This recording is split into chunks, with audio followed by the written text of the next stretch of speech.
Hello students, अभी तक हम एक्सरसाइज 4.1 सॉल्व कर रहे थे। डिटर्मिनेंट की वैल्यूज़ कैलकुलेट करना, उसमें हमने 2x2 के बेस पे जो क्वेश्चन थे वो सॉल्व कर लिए थे। मीन्स क्वेश्चन नंबर 1, 2 और 3। आगे बढ़ते हैं क्वेश्चन नंबर 4 की तरफ।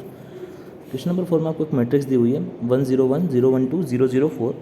आपको बोला गया कि show that mod determinant of 3a is equals to 27 times of determinant of a। तो सबसे पहले क्या करना पड़ेगा, आपको डिटर्मिनेंट ऑफ a निकालना पड़ेगा, फिर 3a निकालना पड़ेगा, उसका डिटर्मिनेंट 3a का निकालना पड़ेगा, उसके बाद 27 में जो डिटर्मिनेंट a निकाला है वो मल्टीप्लाई करो। अगर दोनों चीज़ें आपकी इक्वल आती है, कौन सी दोनों चीज़ें, डिटर्मिनेंट ऑफ 3a और 27 multiplied with determinant of a, इसका मतलब क्या है, जो उसने दिया है वो करेक्ट है, मतलब उसने प्रूव करने का बोला है तो अपन बोल सकते हैं कि हेंस प्रूव्ड। शुरू करते हैं। डिटर्मिनेंट ऑफ ए आपको क्या दिया हुआ है, देखो कैसे निकालोगे। डिटर्मिनेंट एज इट इज लिखा 101 012 004।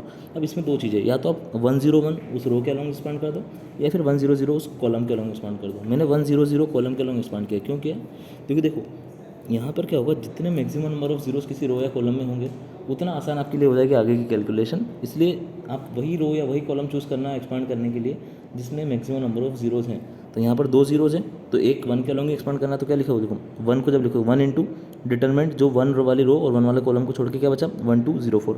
नेक्स्ट क्या हो जाएगा, माइनस साइन आएगा 0 इंटू 0104, फिर आएगा क्या प्लस साइन 0 इंटू 0112। अब देखिए 0 में किसी भी मल्टीप्लाई करो तो क्या मिलेगा, 0 ही मिलेगा। इसलिए सेकंड टर्म थर्ड टर्म दोनों 0 हो गई। फर्स्ट वाले को सॉल्व करना है 1 इंटू 1 4 ज़ा 4, क्रॉस मल्टीप्लिकेशन डिटर्मिनेंट फाइंड करने के लिए, माइनस 2 इंटू 0 0, 4 माइनस 0 इज़ 4। अब आपको क्या निकालना था, 27 इंटू डिटर्मिनेंट ऑफ ए निकालना था। डिटर्मिनेंट ऑफ ए कितना आया 4, उसमें 27 का मल्टीप्लाई कर दोगे तो 27 into determinant of A means 27 into 4। इसका मतलब क्या आंसर आ गया 108।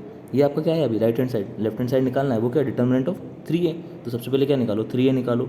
3 इंटू किसी मैट्रिक्स में अगर किसी कांस्टेंट का मल्टीप्लाई किया है, जैसे हमने यहाँ पे 3 का किया, तो क्या होगा हर एक एलिमेंट जो है वो 3 से मल्टीप्लाई हो जाएगा। तो देखो 101 क्या बन जाएगा 303, 012 क्या बन जाएगा 3036 और 004 क्या बन जाएगा 0012।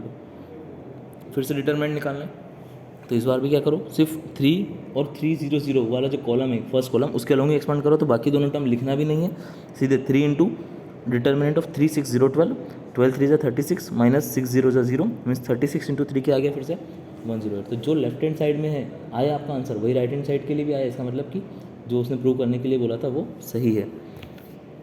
आगे बढ़ते, क्वेश्चन नंबर 4 हो गया। क्वेश्चन नंबर 5 में 2 पार्ट है, 4 पार्ट है सॉरी, उसमें से मैं एक पार्ट आपको बता देता हूँ, बाकी के आपके होमवर्क रहेंगे।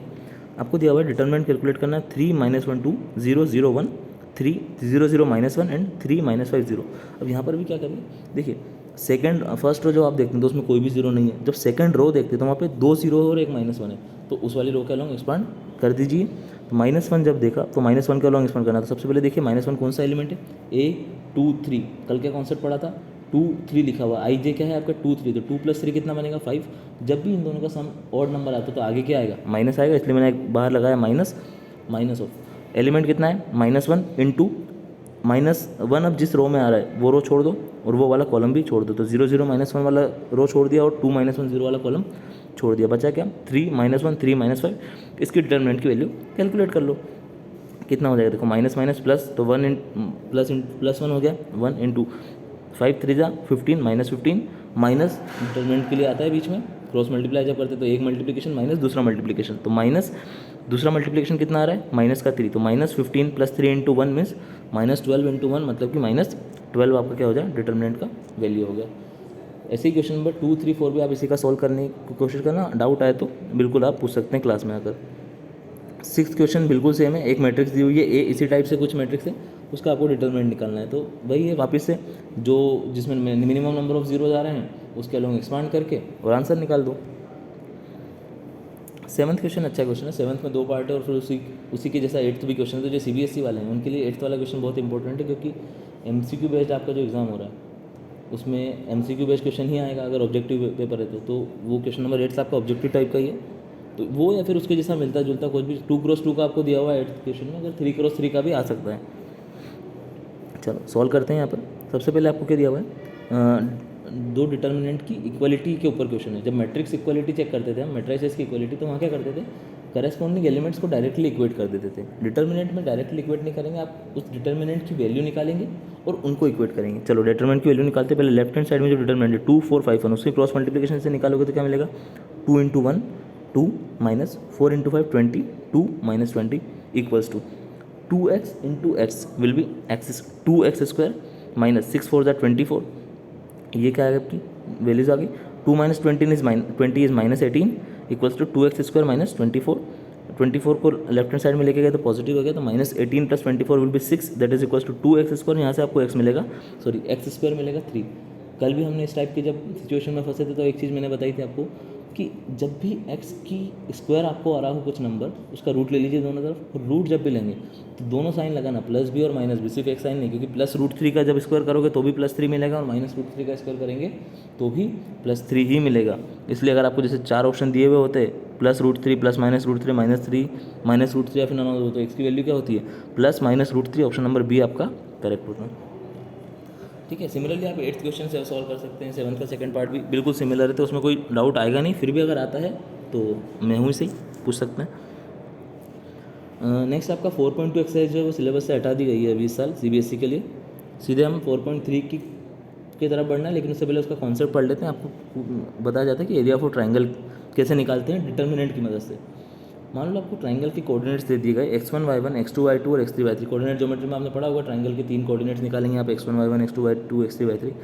तो उसका जो एरिया होता है वो आपको ट्राइंगल का एरिया मिलता है हाफ ऑफ, देखिए क्या कुछ नहीं करना है, थर्ड कॉलम को पूरा 1 1 कर दीजिए, बाकी दोनों जो कॉलम है उसमें x1 y1 x2 y2 x3 y3 से पुट कर दीजिए, उसका हाफ कर लीजिए तो उसका एरिया आ जाएगा। अगर पैरेललोग्राम का एरिया पूछता तो क्या कर देते, हाफ हटा देते तो पैरेललोग्राम का एरिया आ जाता। पैरेललोग्राम आपके लिए काम का नहीं है, लेकिन ट्राइंगल का आपका सिलेबस में है तो वो काम का है। एक चीज़ और इससे रिलेटेड, ट्राइंगल का एरिया देखो, आप एक चीज़ बताओ, एरिया कभी भी नेगेटिव आ सकता है क्या? नहीं आ सकता, नहीं आ सकता ना। एरिया आप ये थोड़ी ना बोलते कि यार मेरे पास एक स्क्वायर प्लेट है, उस प्लेट का एरिया -5 सेंटीमीटर स्क्वायर है, ऐसा होता ही नहीं है। एरिया हमेशा क्या होता है पॉजिटिव। तो कभी अगर आपका आंसर नेगेटिव भी निकलता है एरिया का तो उसको हमेशा पॉजिटिव करके ही लिखना। मान सपोज आपका आंसर आ रहा है -10 और ऑप्शन में अगर -10 गिवन भी है तो उसको कभी टिक मत लगाना, ऑप्शन हमेशा आपका एरिया का आंसर हमेशा पॉजिटिव ही आएगा। ठीक है, उसके बाद आता है पॉइंट्स की कोलिनियरिटी के ऊपर भी इससे चेक कर सकते हैं। देखिए कोलिनियर मतलब होता है कि ऐसे 3 पॉइंट्स जो एक ही लाइन पर लाई कर रहे हैं, इसे नंबर ऑफ पॉइंट्स 2 भी हो सकते हैं, 3 भी हो सकते हैं, 4 5 कुछ भी हो सकते हैं। हमको यहाँ पे 3 पॉइंट्स के बारे में बात करनी है। ऐसे 3 पॉइंट्स जो कि एक लाइन पर लाई करते हैं उसको हम बोलते हैं कोलिनियर। किसी एक ही लाइन पर तीनों पॉइंट आ जाएंगे। अब बताओ अगर एक ही लाइन के ऊपर तीनों पॉइंट आ रहे हैं, जैसे मैंने बताया आपको A B और B, अगर तीनों पॉइंट एक ही लाइन पर आ रहे हैं तो कोई ये ट्राइंगल फॉर्म कर रहे हैं क्या? तीनों पॉइंट एक ही लाइन के ऊपर है, ट्राइंगल तो बन ही नहीं सकता इनके बीच में। और अगर ट्राइंगल ही नहीं बन सकता तो उस ट्राइंगल का एरिया कितना हो जाएगा? 0। तो कभी भी आपको दिया जाए कि कुछ वैल्यू निकालिए K की, या कभी भी कि किसी कोई एक पॉइंट मिसिंग बता दे कि उस पॉइंट की वैल्यू निकालिए ताकि पॉइंट्स कोलिनियर हो जाए, तो वो उसमें क्या करना है आपको, उसका ट्राइंगल का एरिया को 0 पुट कर देना। इस टाइप के क्वेश्चन भी अपन करेंगे, एक्सरसाइज जब आएंगे तो अपन क्वेश्चन सॉल्व करेंगे, उससे और क्लैरिटी आ जाएगी कॉन्सेप्ट की। ठीक है, चलो एक्सरसाइज 4.3 क्वेश्चन नंबर 1। अब जो लाइव क्लास में आए थे उनका सोच थी कि आप क्वेश्चन नंबर 3 सॉल्व करवाइए सर, तो मैंने क्वेश्चन नंबर 3 ही सॉल्व करवाया है। ठीक है, तो क्वेश्चन नंबर 3 में आपको क्या है, क्वेश्चन नंबर 1 का थर्ड पार्ट है सॉरी, तो उसमें आपको क्या था कि एरिया ऑफ ट्राइंगल निकालना था, जबकि 3 कोऑर्डिनेट्स दिए हुए थे, हर एक पार्ट में यही था। तो कुछ नहीं, देखो -2 -3 है तो उसको x1 y1 मान लो, अगले पॉइंट को x2 y2 मान लो, उसके अगले पॉइंट को x3 y3 मान लो। कुछ नहीं करना है, फॉर्मूला है उसमें पुट कर दो, तो क्या हो जाएगा एरिया हाफ ऑफ -2 -3 1 3 2 1 -1 -8 1। अब देखो ये 1 1 वाली लाइन जो है इसका लॉन्ग एक्सपांड कर सकते हैं आप इसको, बस सिंपल एक्सपांशन किया है, पहले पॉजिटिव फिर नेगेटिव फिर पॉजिटिव, तो 1/2 एज इट इज़। फिर पहला 1 लिया तो क्या बचा, उस वाली 1 रो कॉलम को छोड़ के बचा गया 3 2 -1 -8 उसका डिटरमिनेंट, माइनस सेकंड में क्या बचा 1 × सेकंड वाले 1 को छोड़ दें तो -2 -3 -1 एंड -8। थर्ड वाले 1 के लिए वो वाली लाइन छोड़ दें तो -2 -3 3 एंड 2। डिटरमिनेंट निकालिए, वैल्यूज कैलकुलेट करिए, आपको एरिया मिल जाएगा +15। सिंपल मैथमेटिक्स है डिटरमिनेंट कैलकुलेट करने के लिए। नेक्स्ट वाला क्वेश्चन थोड़ा अच्छा है। क्वेश्चन नंबर 2 में आपको दिया हुआ है कि prove that the points are collinear. ऐसे 3 पॉइंट्स दिए हुए हैं आपको A B C, मतलब पॉइंट्स है आपके A, B + C, B, C + A and C, A + B। In points को आपको कोलिनियर प्रूव करना है। तो मैंने क्या बताया था, कोलिनियर प्रूव करना है मतलब क्या होगा, उनका एरिया क्या आना चाहिए 0। एरिया ऑफ ट्राइंगल क्या होता है, हाफ ऑफ तीनों points x1 y1 1 x2 y2 1 x3 y3 1। देखो इसी ऑर्डर में मैंने पुट कर दिया, half of A B + C 1 B C + A 1 C A + B 1 = 0। अब देखो यहाँ पर आप थोड़ा सा दिमाग से आपको यूज़ करना पड़ेगा। ब्लू चाहिए, हाँ, यहाँ पर आपको थोड़ा सा सोचना पड़ेगा कि अगर आप पूरा एक्सपांड करने गए तो A B C 3 अलग अलग टर्म्स है, उसको सॉल्व करने में बहुत मेहनत लग जाएगी। तो क्या करिए, जैसे हम मैट्रिक्स के इन्वर्स निकालते समय एलिमेंट्री ट्रांसफॉर्मेशन करते थे, उस टाइप का एलिमेंट्री ट्रांसफॉर्मेशन आप डिटर्मिनेंट्स में भी कर सकते हैं। यहाँ पर देखो मैंने क्या किया, फर्स्ट वाली रो में से सेकंड वाली रो को माइनस करके फर्स्ट वाली पे लिख दिया। मतलब क्या, R1 की जगह क्या लिख दिया, R1 माइनस R2, R2 की जगह क्या लिख दिया, R2 माइनस R3। हाँ, मैट्रिक्स में हम एक साथ दो से ज़्यादा ऑपरेशन, एक से ज़्यादा ऑपरेशन नहीं कर सकते थे। डिटर्मिनेंट में हम ये कर सकते हैं, एक से ज़्यादा रो में भी कर सकते हैं, या एक रो एक कॉलम में भी साथ में कर सकते हैं। ये सब अपने हाथ में रहता है। डिटर्मिनेंट में आपको सोचना नहीं रहता कि एक रो ले लिया तो कॉलम करें या नहीं करें, सब कर सकते हैं।